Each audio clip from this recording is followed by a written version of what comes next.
Welcome to Albion TV presents the AO Daily Show, your source of real news in an unreal world, keeping you up to date on the latest news, events, and the great community of Albion Online. Today is Wednesday, the 15th of February, 2023. I am your host, the Shozen One, and I am joined today by the great NomadPoncho for a new player show where we'll be going over how to have a fresh start on a fresh server and get ahead while all those other guys stay behind. Yeah, How you so doing I'm now, gonna man? start off. I'm gonna Yeah. start off, Shows, we're saying that now. I thought I'd get dressed up in my rogue attire. I've got some nice leather Yeah. armor on. I've got a nice hooded poncho on. Everything. I've noticed that you've put your hood up, Chosen. Is Yeah, that to I try thought and that's match what the we were energy doing. here? I saw your image there and I was like, this guy's got no eyes. He's just a mysterious being over there. All right, how can I get mysterious too? And I was like, oh, yeah, I'm wearing a hoodie. I can look dangerous in 1 second. Because my main thing is I worry that like whilst I look like a charismatic rogue, I feel like you possibly look like you got laid off last week and have been eating Cheetos for the last 48 hours. So Yeah, yeah. No, well, if I was eating Cheetos for 48 hours, like this black hoodie would look a lot like your rogue's armor. It would have these orange like images that show up. I'd have streaks here, probably a nice streak across the center. Yeah, it wouldn't be clean. Trust me, I'm not a clean guy when I eat Cheetos. But yeah, no, we said we're going to talk about the Asia server a little bit, the fresh start, because I think a lot of people are expecting to go to the Asia server and just play the same. And I think, like, as someone who played the fresh start server for the main server here on West, feel like I have some insight to give there and can explain how things will be a little bit different because there's going to be no running around in 8.4 taking heads easy. It's going to be a very different game. You won't have access to all the things that people use every single day in Albion, like Hellion jackets and even high tier food.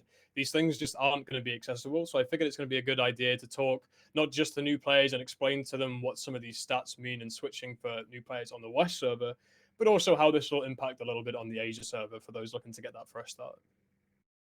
Yeah, I think it's really important if you're going to go onto the new server Albion East to have an idea of what you want to do before you go there. If you have a plan, you're going to do better than the average player. Uh, I remember when we would start with betas and alphas and stuff, we would have a very intricate plan on what we wanted to do down to the minute. Like my first 20 minutes, I knew exactly what I was going to do over and over again. We knew how many like raw stone you needed to pick up for the tutorial and what area of the tutorial to go to get it faster because there were going to be a bunch of people on there. Like we took it pretty deep. Like I believe it was 27 pages, right, Bogul? Our fresh start plan. I think it was, yeah. It was pretty intricate, and I'm sure a lot of guilds have that set up. I also made a little bit of a, first things first, what kind of stuff I need to farm immediately kind of guide for myself. But what I'm curious about, and maybe what Nomad can help us today, is with the second step, what happens after you finish the tutorial in the most effective way? Because that's what I'm curious about.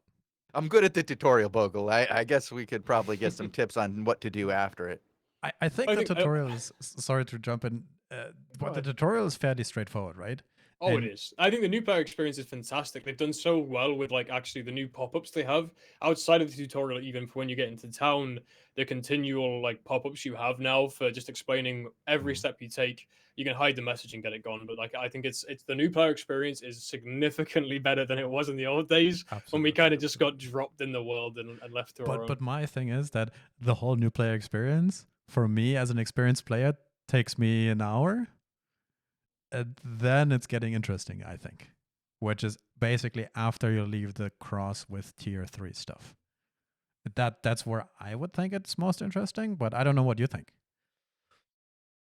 I think, yeah. I mean, so the general thing we'll have here is I expect even with the head start, I think we're going to have a lot of people kind of stuck in those tier four zones still, right? Mm. As we had last time, the tier four zones were utterly barren. Everything is gone, and but this time around, because there should be some more confident players, I think we'll have a lot more players moving into spaces like the Mists and the Roads of Avalon, and places that we didn't have in the game before that are incredibly good to get yourself started. I mean, you look at the Guardians and the Aspects and the Mists and stuff in the Roads of Avalon. that gives you like unprecedented access to such rapid advancement of your gathering. And even though you're not going to start with that many learning points, I think if a guild hard focused their individual members down to specific tasks like one gathering one resource, one refining one resource, and then one crafting a certain type of armor, I think people will be able to advance a lot quicker than we did on the the launch of this server all those years ago. Yeah, I I think agree. so too. Yeah, that's gonna be faster. For those who get out of those starting zones, if you stay in the starting zones, you're gonna have the same experience. It's gonna be plucked clean. It's gonna be very hard to advance. You got to find a way to get out of that T3, T4 area as quickly as possible and move on to the real gear. Yeah, I think one of the big things too that people are going to miss out on is it's very likely that people will use the crafting, the city plots for crafting as a sort of instrumental tool for rapid advancement and lock the other players out. I don't know how many crafting stations there will be that will be publicly affordable. So plus you have to think of the food that's needed to fuel them, because again, players have to start their personal islands. Players have to start getting food, grown and crafted and onto the market. Then that has to be bought and put into crafting stations.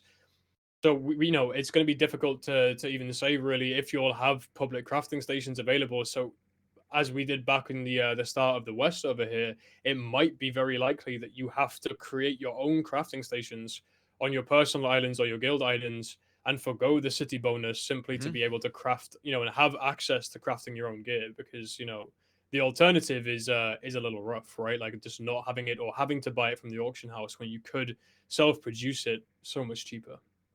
Oh, absolutely. We saw so many people like really making a mint from crafting early on by going Mm, to um, either a guild plot, because at the time it wasn't so much the islands that people were using. We were using the home plots, or at least I was. Over in Money Guild, we had a very quick push on a home plot to get crafting stations up so that people could use them. In my play group of 5 people, we had a single player island that we all worked on as well to drive those crafting stations up. So even when the guild locations weren't available to us, because not everybody got access to guild locations, it was very uh, centered around a few particular crafters. So if you wanted to update your own gear and you weren't one of the top guys, you really needed to have a play group. You really needed to have access to just a player island with crafting stations to get up to that tier 5 and 6 gear, or you were going to be paying yeah, ridiculous prices.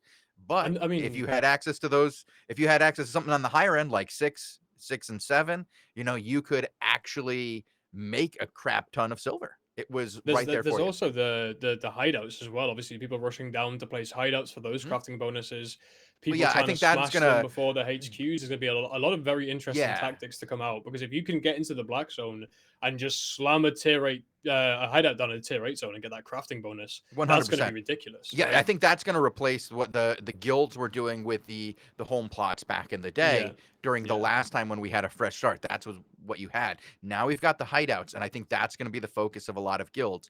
Hoarding resources together, getting things ready so that they can go out in a group and make one of those hideouts, get it down, focus on the crafting bonuses that you're getting there so that you can really pump out the gear very, very quickly and Yeah. getting ahead both in the market and on the battlefield. You'll probably see groups that, will be selling a lot of gear, but they're not going to be selling their best gear. That best gear is going to be given to their prime team. And this is the best thing as well. When you talk about best gear, like early on, we're talking about things like 4.1 excellent and 4.2, and then when people get those like artifacts and stuff, the excitement that comes out of like, Oh oh, boy. that guy's got a whaling bow, and it's just a very different thing. Whereas these weapons that typically just aren't used or are overlooked now in a fresh start server, these can be items that give you a drastic advantage. Over other players that are still stuck on the regular kind of non-artifact weapons. So there's going to be a lot of importance on PvE and getting Mhm. those artifacts. Big guilds are going to be able to coordinate very well to do stuff, Right. but independent players as well. Now we have areas like the Mist, we have the solo dungeons and stuff that players can go into. We have all these areas where players can explore and find the artifacts.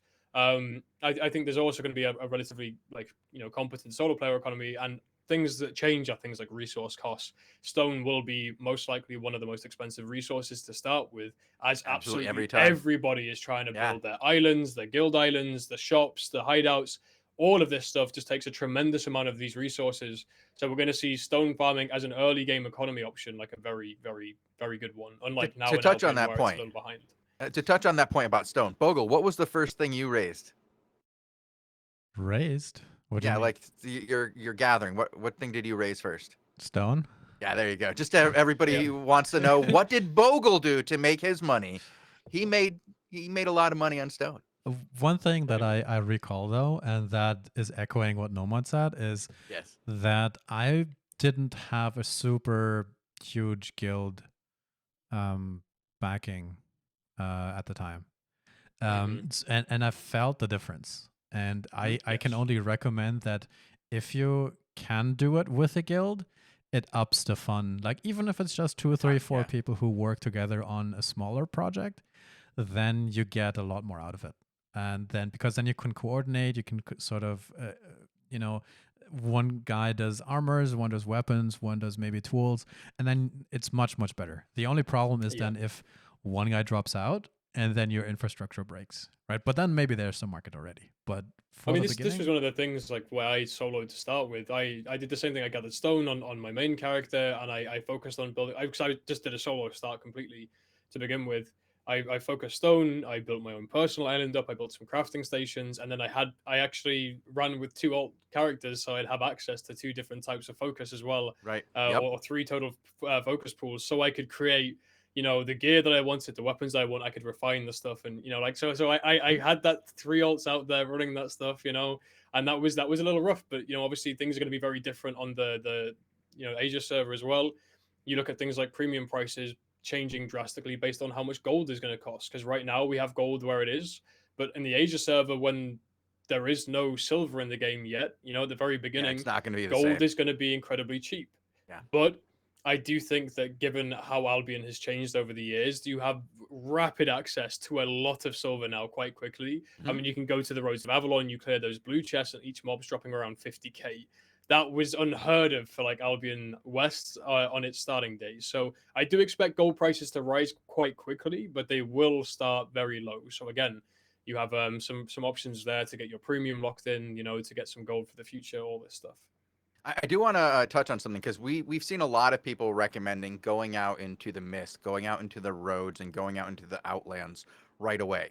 Now, I got to warn you guys, because having been through this a couple of times now, and been on uh, during the first week of launch, I was in the top 10 for PvP fame, because I was in a group that just ganked people in the first week, and we stole all your goods. Because everybody is thinking the same thing, that they need to advance to the black zone to get to the next level and start getting things where there's fewer players. Good, go do that. Getting into the red zones, get into the black zones, get into the mist, go into the roads, but be aware that there are going to be more gankers in the first couple of weeks than you've probably ever seen in your lifetime in Albion. It's going to be a gank fest, because there's more money from doing it than ever before. In those first few days, if you can get a bunch of sets, those guys who you're killing don't have sets to replace those. They have to go buy the set you just took from them, or the set you took from somebody else a few days ago. Like, it's wild in that first week and a half. So be aware that there's going to be a lot of murder out there. It's going to be interesting, I will say though, because back on launch on the West server, because it was still a much smaller player base than we have today. Um, you know, the red zones were a scary place to be, because the kind of amount of gankers versus the amount of just regular blue players out there was a lot more kind of even. There wasn't that many blue players there. There were gankers. People were scared of gankers, whereas right now, you have like in any zone like 100 blues to like maybe 5 Yes, reds. So the 100%. second that a red It's starts so ganking, different. they just get run Get over by rolled the up. blue Yeah, players. rolled. So I Yeah, think red zones will be a lot safer than they were on West launch, but black because zones of the still will be additional equally players. Yeah, dangerous. I Yeah, think that there's going to be a lot of people who see the quick money in killing yeah. people, and it really is a very profitable side to be on early on, Hmm. if you're the one who's taking the other person's grind. Yeah. Because grinding during the first few days, that's where it's the most profitable. Those guys who are getting a lot of resources and taking it back, that's worth a ton during the early days. Like everything that you get from a kill during the early days is worth something, even that T4. So you'll see a much different amount of danger in some of these red zones than you have except for during launch. I know that the game has just been made a lot safer in general. There have been a lot of changes to the way that you can interact, whether it's the shrines, the invisibility shrines that allow you to skip those portal zones, or some of the additional information that it gives you now when we're dealing with like the red zones. But absolutely, there's going to be murder. But that said, there's profit. There's profit where there's danger. So There is, remember indeed. that. It might be best if you're going to go into a dangerous area to bring a friend or two and be aware of what you're going to be dealing with. Not go in with gathering gear, for example, on an ox. That might not be the way to go. Yeah, I mean, I think the big difference is right now, for example, in the blue zone, people can be in a bunch of tier 4 gear that they can replace for 20k, whereas like on a fresh start server, like that tier 4 gear isn't disposable; it's precious. So the gear fear in those areas will be a lot higher, and I think that will definitely impact people's decisions and onto whether or not they want to engage a ganker, or like because they don't want to be the target themselves after that. So that's what I'm looking forward to. Honestly, I will definitely be going over and playing the fresh start myself just to be able to take part in that again and enjoy it. And then obviously still maining on the West server because I unfortunately get 290 ping over there. But like I want to try it out and have a little bit of fun. But it was some of these things we wanted to talk a little bit more to or about today. Was about some of your opening gear choices because again, like I said, you don't have access to the tier 8 food and potions and everything else. You have to start from the bottom, and we were going to do a little talk about what you can pick up and what you can wear. So Bogul wants to transition over to my character here. I'm on my guild island, and we can maybe show a few gear pieces off and talk about some of this. So yeah, we did go have through quite a bit before we even got to this point. We just had a lot to say about starting up. Okay. I think there's a lot to talk about with it, right? That's the main thing. So a lot of you guys will I guess Bogul can do some inspecting on me here. For right now, we're just sat in the full Guardian armor. So obviously on tier 4 equipment, there's a few things. Your weapon, you're missing some of your spells. You don't get all your spells unlocked on your weapon until tier 6. And then also your armor as well. Your armor, you don't get all of your passives unlocked until tier 6. Tier 4 boots, for example, only have one available passive on them. You can't get the second passive. Well, two if you include courier, but the helmet and the chest have two different passives available, but it's only the first two. So that's one of the big things to start with. You don't have access to all the passives that you might run in day-to-day Albion. So that's going to impact some of your gear choices a little bit. A second thing that's a lot more important early on in Fresh Start Albion, and when you only have access to this tier 4 gear, is like really taking advantage of those passives because they are some of the strongest bonuses you'll be able to have access to. For example, I'll put on just a little tier 4 stew here, and a tier 4 stew is going to give you 5% damage.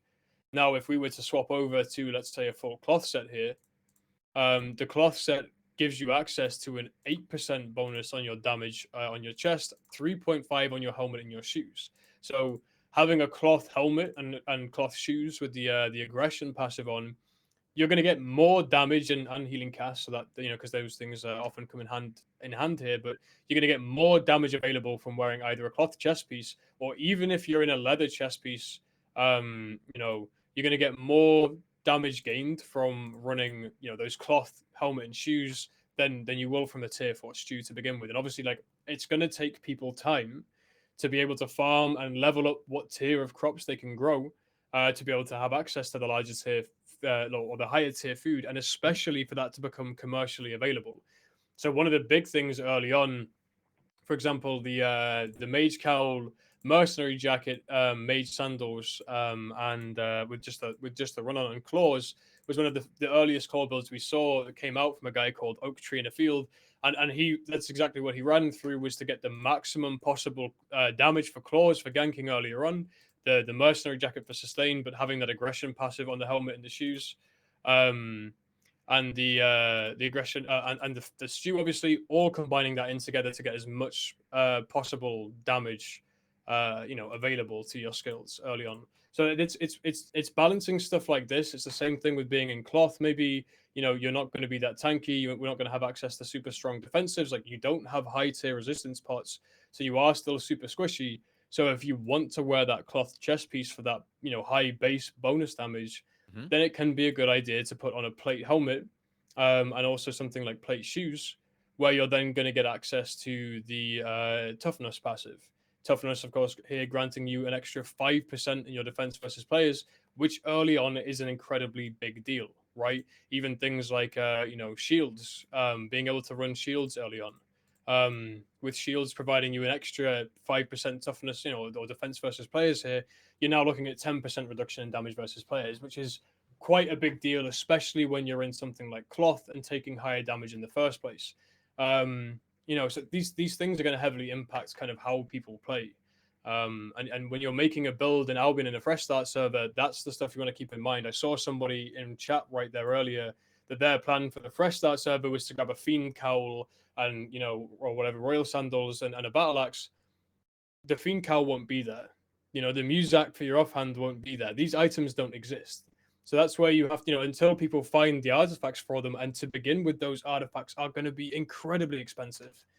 So when you look at things like, do you need more mana? Okay, you can't have an Eye of Secrets. Maybe you look at the alternative of something like a Tome of Spells, giving you access to a little bit more max energy and energy regeneration, right? As well as that cast time modifier. You don't have access to a Mistcaller earlier on. So that's where the Torch comes in. The Torch gives you a little bit of cooldown reduction and then that bonus attack speed. But, putting a Mistcaller on with a tier 3 omelet, and you've got some good cooldown reduction. Now, if you then go ahead as well and combine that with something like the leather stuff, then you can have the cooldown, the quick thinker passive. But again, that's only available at tier 5. You don't get that straight away. So these are the kind of things that you'll have to tackle, and the difficulties that you'll have in making your choices. So one of the big things here is utilize your passives on your armor. If you feel like you're not going to do enough damage, or you feel like you're not doing damage, swap out one of your armor pieces for a cloth one, perhaps. Right? If you feel like you're taking too much damage, the same thing. Swap over to one of one of the plate pieces with maybe a good defensive skill on, like the Guardian helmet, and then you get that base passive for toughness, and then you're also getting a good defensive skill out of it too.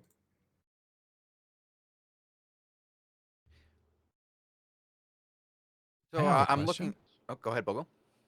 Are we done with basic gear choices, or do you want to talk a little bit more about that? Because I want to talk about progression, and I don't know if you're We ready haven't. yet We for- haven't. Yeah, we'll talk. So the final thing we'll mention about the basic gear choices is, which I suppose you can show off on the Destiny board, because like I said initially, we're not going to have access to those kind of artifact items and everything else.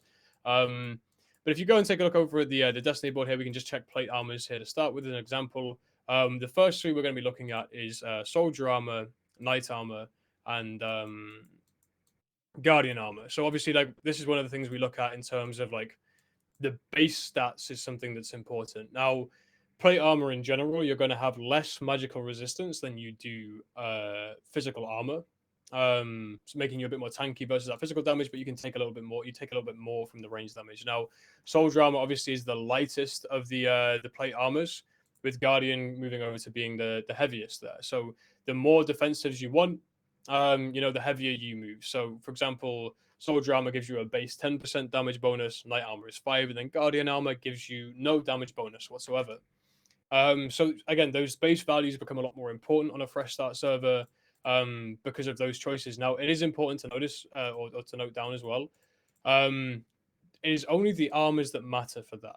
Okay, every single plate shoe or plate boot and every plate helmet, you don't get anything different other than the active skill. The passives will remain the same.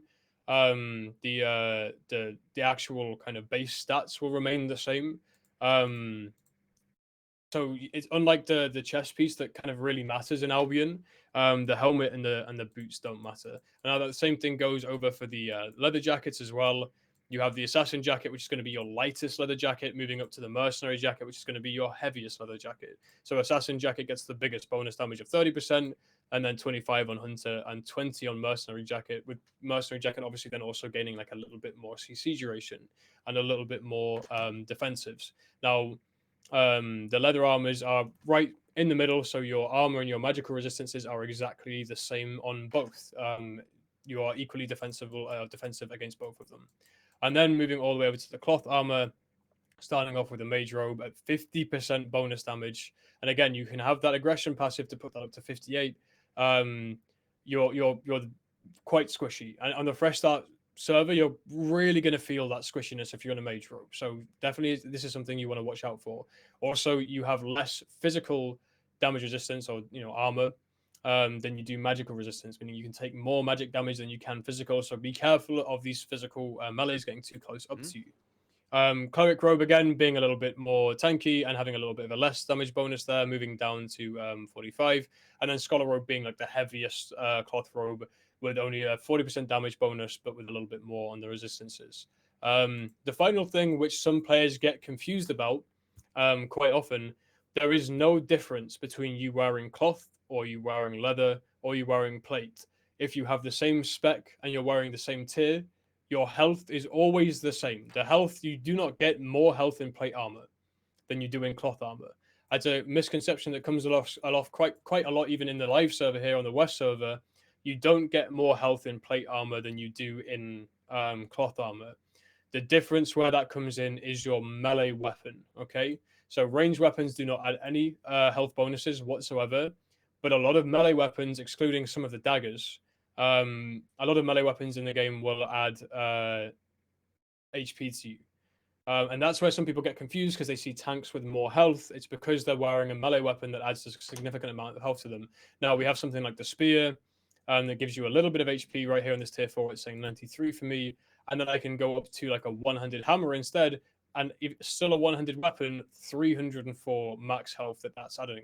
And then obviously a great hammer is now a 200 variant, okay?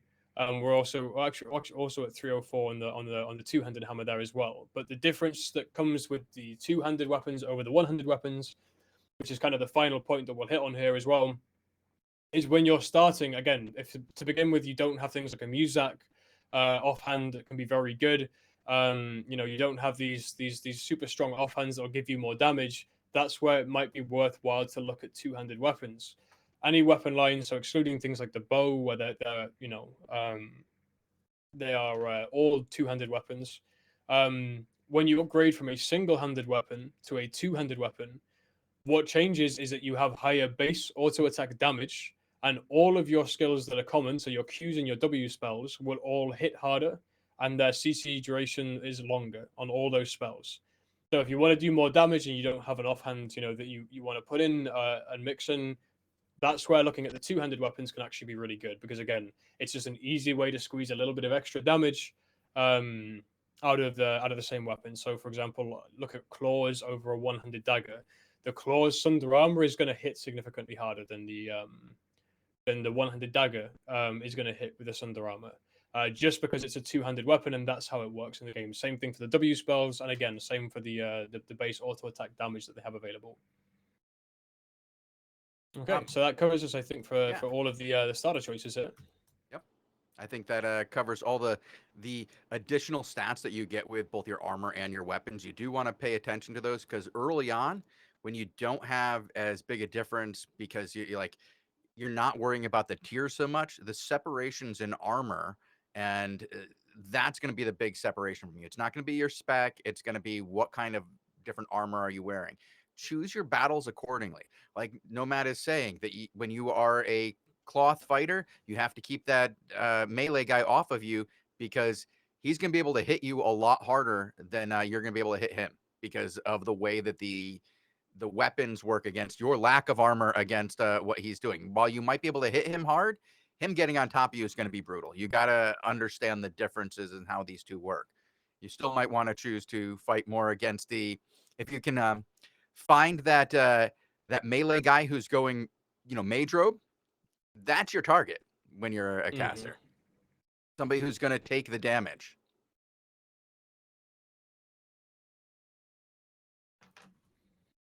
Okay, so Bogul, I think you wanted to weigh in on a little something here as well. Well, I was wondering what your plan of action is in terms of progressing. Uh, and I don't know whether that fit in here. I think that's going to be very different for different players. Obviously, Albion has improved drastically, I would say, in having a better kind of laddered system for newer players to get to grips with the game. So you don't have to go into Blackstone straight away. You know, you have reasonable, viable options if you want to make money. You know, I'm sure we're going to have some people that are going to be doing, as soon as they get to the city, going faction flag and doing PvE and using that faction rewards, you know, those points to buy harps and craft faction capes to sell to other players. You know, potentially trying to grind all the way up to the faction mounts, things like the Limhurst Wild Boar mount. I imagine is going to be a top seller very quickly because of the courier and the large carry weight on it. You know, potentially even things like the Mower as a cheap ganking mount, a very available ganking mount initially, because that's going to be mass producible, whereas things like Swift Claws will have to be farmed for. So I can see a lot of players going for the faction, you know, flagged route where they pick their city and they just try and get a lot of points quite quickly. I can see some players going for just, you know, going straight into Black Zone and trying to utilize the more valuable resources out there and everything else. And but again, obviously, we're not going to have those undead capes. We're not going to have those invis pots. Escaping is going to be dramatically more difficult in the Black Zone when you don't have access to these same kind of means of escape that we have in the game right now. So, you know, obviously, on the flip side of that, a lot of people that are just going to go ganking in the Black Zone and also the Red Zone and try and take off the other players. But again, we do have increased safety systems now. We have the Invis shrines in the Black Zone that lets people spread out straight away, right? So we have the way for people to get out there. We also have the travel back feature that is going to let players travel back to town to avoid having to come past the gankers, which again wasn't an option in early Albion because we had to go past them on foot and risk getting caught. So there are a lot of systems in place that are going to change around what people do. I think, yeah. So I think faction flagged and hardline PVEing to get your progression and everything right. Doing some gathering, doing some fame farm with that to be able to kind of build your economy that way. I'm sure we're going to have some people going around and doing myths. You know, I think if you're doing myths, if you're farming those mist camps for might, you can buy those tier 7 treasure chests from the Siphon Merchant. Now, in about an hour, you can easily, just by clearing those might camps, pick up 4 of those tier 7 chests, and those have in them very good fame tomes of insight. They have very high value silver bags, and they have a bunch of resources in them that right now are relatively insignificant, but on a fresh start server are going to be very important. So I think for a solo player going to the mists and farming might and then trading that in for the chests on the energy manipulator, that is an incredibly strong start if you are just exclusively a solo player, because whilst you might be exposed to be able to take opportunity in PvP, it's very low risk because it's 1v1, so you're unlikely to have people ganking up on you or grouping up on you, and you only have to do PVE to make that money, right? So that's another very good start. I'm sure we're going to have groups, especially guilds and stuff, going into the Roads of Avalon, because I believe that is going to be a very competitive space for rapid progression. The fame in there is ridiculous. The resources in there are insane. I am absolutely positive that we're going to have the Roads of Avalon will just be packed, absolutely packed with players, because of the ability to advance your character just so quick compared to, you know, the rest of the game, and the accessibility of that. It's not too difficult, and even in a group with tier 4, the one thing that's going to slow people down obviously is Reaver. So making sure players have the appropriate Reaver level to tackle the content that they want to do is going to be the big thing. And And then here obviously I players who want was to just gather and everything else. just thinking to myself, I could snipe some of the tier 5 gathering mobs in the roads. I'm afraid that might not be, because I was No, thinking I about very much doubt it. gathering, but Yeah. I'm like, I tend to agree with you that the roads might Yeah. be a very competitive space.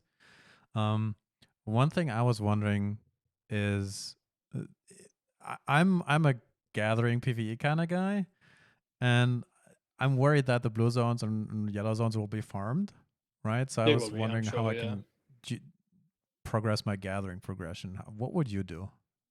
So obviously you spoke about roads, which I think will be possible, but very, you know, I imagine they're going to be very busy, so it's going to be very Yeah, risky in that's there gonna if be you're trying risky. to independently gather. Red zones, I think, you know, because there will be a lot of gankers around, means that you'll likely be able to gather yourself there. You just have to be especially cautious in how you try and escape. That's where we look at things like, again, good escape builds. So one build that I found to be incredibly strong for escaping actually was the Harvester set, or specifically the Harvester cap, the Harvester shoes, which you can maybe show those off in the Destiny board right down at the bottom, I think. So Harvester cap, Harvester shoes, or work boots, and then any of the Gathering jackets. Doesn't matter because they all have ambush on them. One incredibly strong combo you can use on that to get away is by, when you do kind of get ganked, hitting that Harvester cap, and then obviously that's going to sleep your opponents. Then using like maybe a weapon ability, for example, to quickly dash away. Then following that up immediately with the ambush on your Gathering chest piece, waiting that kind of duration here as well, and then moving to the edge of the invis and hitting the Harvester work boot skill, which is another invis dash that cleanses you and gives you quite a significant follow-up run. That was one of the best Gathering sets that I'd found, I think, very early on, to survive ganking and stuff, right? It's one of the best sets you could use there, just if you were trying to transport anything or move through a risky area, because you have that chain invis of helmet into chest piece into shoes. They don't know where you are, and by the time they do, you're already gone. And again, with the amount of invis that you have there, that's plenty of time to get cooldowns for your weapons. So it's very possible to, use your, if you want a double-bladed staff, which I think is a fantastic starter Gathering weapon. You can use that low cooldown E to jump away, possibly cartwheel to interrupt anything ganking you, like a pair of claws. Gives you that bonus move speed on the cartwheel when you do take damage. Combo that with your stun run, which is going to add on to that bonus from the Q, and then you use your E, and then that's when you then, they're going to try and catch up to you. They pop their runs or whatever. You can just pop your ambush, get some closer to your cooldowns on your jump again. 8 seconds, move to the edge of your ambush radius, and then pop the shoes, run. You've got your E back up again. You're gone, right? But the key thing is really just buying yourself time for you to be able to remount. It's sometimes favorable, I will say, to the starter situations again, because escape is so much harder. If you have the ability to not die doing it, it can sometimes be better to dismount yourself next to a ganker that is trying. If you're going to be dismounted anyway, it can sometimes be better to just to self-dismount, because you will then have a shorter cooldown before you can mount back up again. So rather than let your mount be taken away from you completely, if you know it's going to happen, it can just be better. Again, if there's not people, close enough around you in immediate radius to kill you, it can just be better to let yourself be dismounted, or to dismount yourself instead of let yourself be dismounted, and then you get to use your escape abilities to escape, but you'll have your mount sooner to be able to mount up and evade them that way, right? So there's a lot of subtleties to escape, but I think that could probably just be its own thing in general. Yeah, I have to say that one of the reasons that it's so profitable to gank early on, Nomad, is because it's so hard for players to escape. Yeah. There's so few options available to you that you have to rely on your gear set, and that limits your ability to fight. And so you're either escaping or fighting. And if you're escaping, honestly, with the tools available early on for catch, those are better than the tools available for escaping. And if you have 2 or 3 gankers working in tandem or together, you're going to be able to catch most gatherers. So it's a situation where I think the game has given a really good option to people who want to solo, and that's the Mist. If you want to solo gather, or you want to solo fame, I suggest trying the Mist as a place to go. If you want to up your rewards, go to the lethal mists, because then you can do the might and favor. And that's a huge amount of fame and silver that you would not be getting anywhere else, other than maybe the black zone. And in the black zone, during the early days, it's going to be dominated by those guilds who are using the advantages of the black zone, but they're working together to hold entire zones, hopefully. At least that's what my guild was doing in the last time I saw this. So I don't know. I think that you can do this solo, but it's so much harder. Albion really does benefit the ones who are willing to group together. Try to find a guild where you can just meet people early on. It's best to even do that now on the current server before you switch over, so that you have people you can play with. One of the advantages of beta is that you might get a really good understanding of who's going to be staying on that server with you. So if you play in beta, You can find groups that are going to be staying, make friendships during those few days, even if it's just partnerships to start your progression, so that you can choose to do something that is of a higher value but of a higher risk, so that you can go to the black zones rather than go to the mist, so that you can go to the red zones right off the bat rather than worrying about how to get to the next step. Um, Being able to work together towards that crafting achievement of getting better gear instead of having to pay exorbitant silver prices to get it. Everything is easier as a group, and the beta is going to be a great time for you to find and make those groups. I think it's one of the things. As always, everything is better with a group. I would say everything is easier with a group. The thing is about those rewards. Whilst being with a group will make you safer, and will help you achieve those objectives and gain those rewards. It's still possible to gain them independently, and then you're not splitting them between four people. But the risk is so much higher involved. But that's one of the things I think I've always enjoyed about Albion is that risk and reward is there. It's possible. You can go as a solo out. You can try and get these same objectives that groups are. You might get killed doing it, but you might be able to get it, and then you have a reward that's worth four players' time just independently on yourself, right?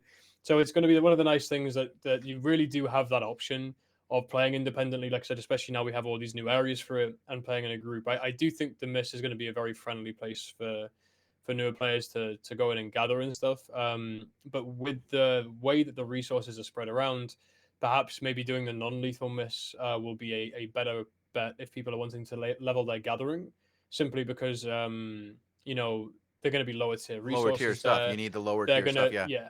and they're gonna refresh constantly. So like unlike the blue zones in around the rural cities and stuff that are gonna be absolutely tanked and farmed into oblivion, you can enter the non-lethal mists and farm those low tier resources, and they're just constantly going through They're just going to refreshing be maps. new ones coming So up. Like yeah, if you go so I think into a that's new going to be a map, good there way to do will it as be well. resources. Yeah, it's not like you're going to go into a new map and all the resources are gone. Like Yeah. it's the mist, so they will be there. Now, with the world like probably churning through resources quite quickly, there'll probably be some interesting spawn rates, but it's probably a safer way to grind out those resource gatherings than doing it in a even in a blue zone that's going to be completely harvested. I, It's just going to be can I empty. jump in again? Because I Please do do, have a Bogul. Please do. question about the you mentioned the non-lethal mists. Do you know what the base tier is if you go there from Brazilian? Is it From higher than Brazilian, no, No, you so get a you common. get into tier 6 zones if you go to the lethal ones from right? Brazilian. If you go into the non-lethal ones, I believe that they're tier 5 zones. Hmm. But I know there is tier 4 mists, right? And if you're starting at the very very beginning and you can't even properly gather tier 5, then you would want the lowest possible tier mists at the very beginning, right?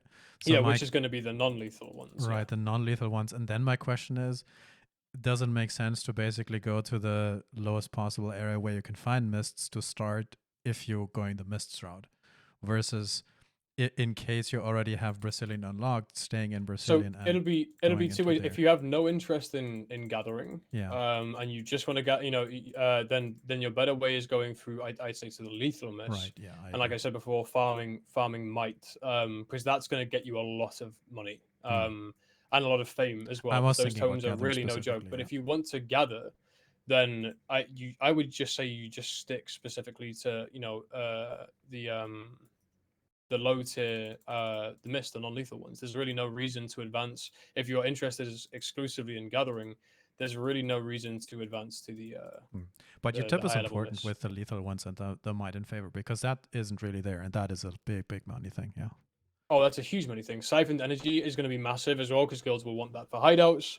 And even things like overcharging. I mean, I don't know how many players are going to overcharge tier 4 at the beginning, but if you're able to get that siphoned energy from those chests, being able to overcharge a set and gain 100 item power on top of somebody else earlier on, that's a pretty big deal. And can really start turning fights around as well. So like, whereas here it's meant to be used as more as a catch up, I think overcharge in the Fresh Start Asia server on Albion East, that is going to be used more of an advantage tool where people are going to overcharge to try and secure their victory in important fights.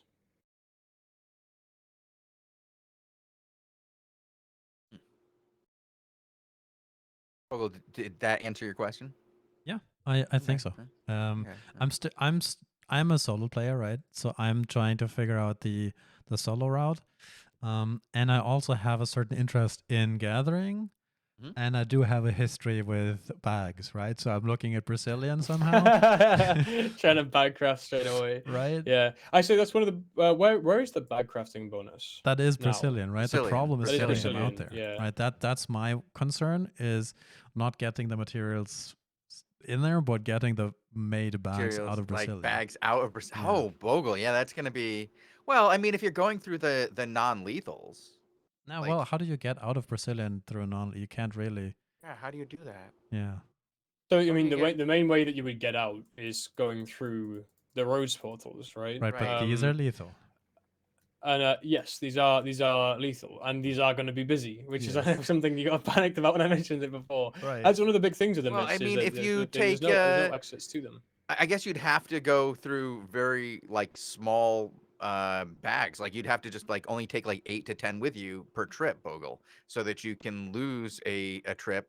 But because the profits will be so high on selling 10 Yeah, bags, I don't it's know if worth your that's the time. case. I don't know if that's the case. If you want to follow me here in the mist as well, by the way. So the non-lethal mists are contain tier 2 to tier 5 resources. Hmm. So you know we can see a lot of the like tier 3 and tier 4. There are some tier 5s around as well, but it does. I do believe that the non-lethal mists are going to be quite a good place. You have a tier 3 cougar here against some tier is this tier 3 trees? I forget. Tier 2. Hmm.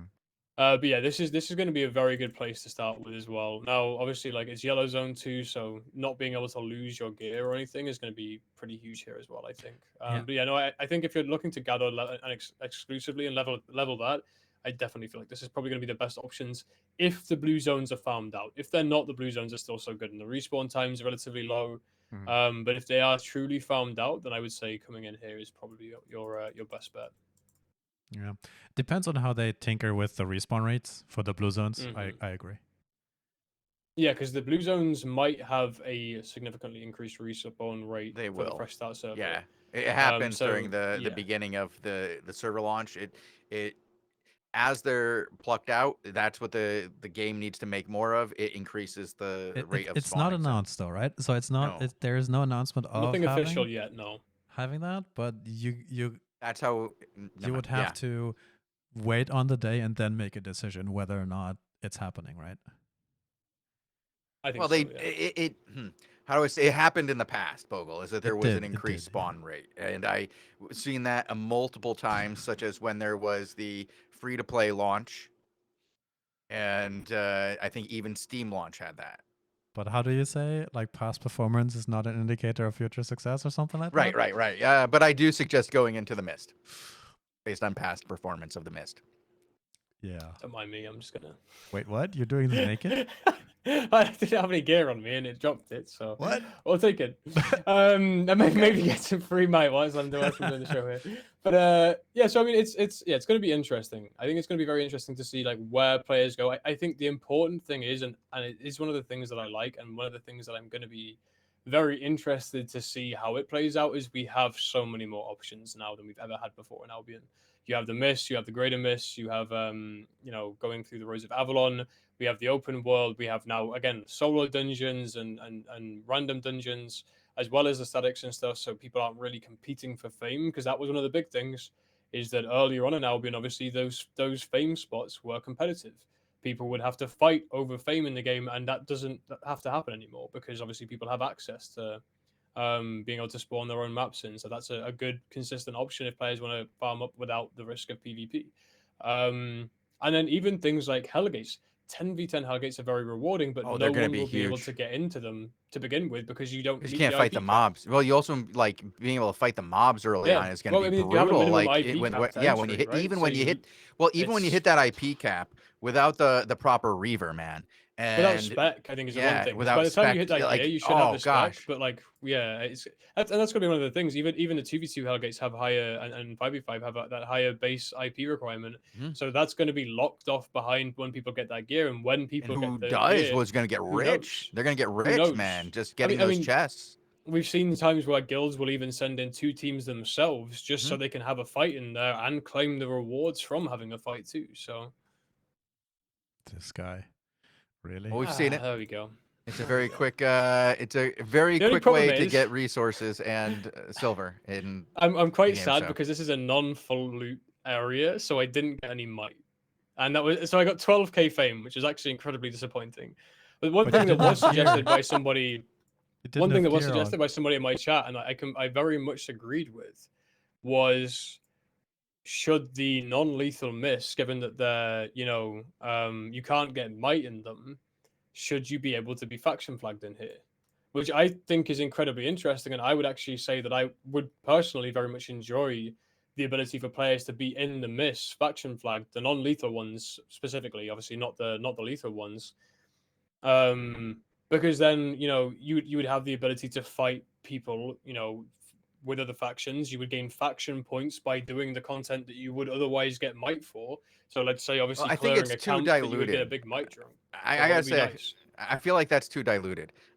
Because then you put people into a area with the ability to get additional might in a place where they're very unlikely to run into other people who can fight them to stop them getting that might. One of the reasons No, you you can do get not might. might. You don't get might, right? It would be faction Faction points. points. Sorry. Yeah. So one of the not might, but it's since you get faction points, you can return those for rewards, but you'd be getting basically free rewards because it would be so diluted going in there. You're not very likely to run into other people who are flagged in an opposing faction while you go in, or at least it's much lower than currently in the Royals, and so you're accessing like additional rewards for 0 risk. Then the queue has to fix that Whilst for I you. kind of agree with you, I believe for one the queue would be, potentially have some balancing factor on that, and two, the biggest thing is we don't really have any competitive solo area for faction warfare. Faction warfare True. is now a largely It is ZVZ ZVZ focused oriented. content. Yep. And it locks out players, and again, like, whereas you can go and you can get might solo with the full loot ones, you can't do that for the non-full loot ones. I feel like with a little bit of tinkering for the queuing system, being able to be faction flagged in there and have those fights with other faction flagged players and stuff, I think that could be incredibly interesting at like causing some sporadic PvP in there and gaining some points. I mean, if there is the non-lethal mechanism that throws all faction players together, then there might be enough it becomes players lethal.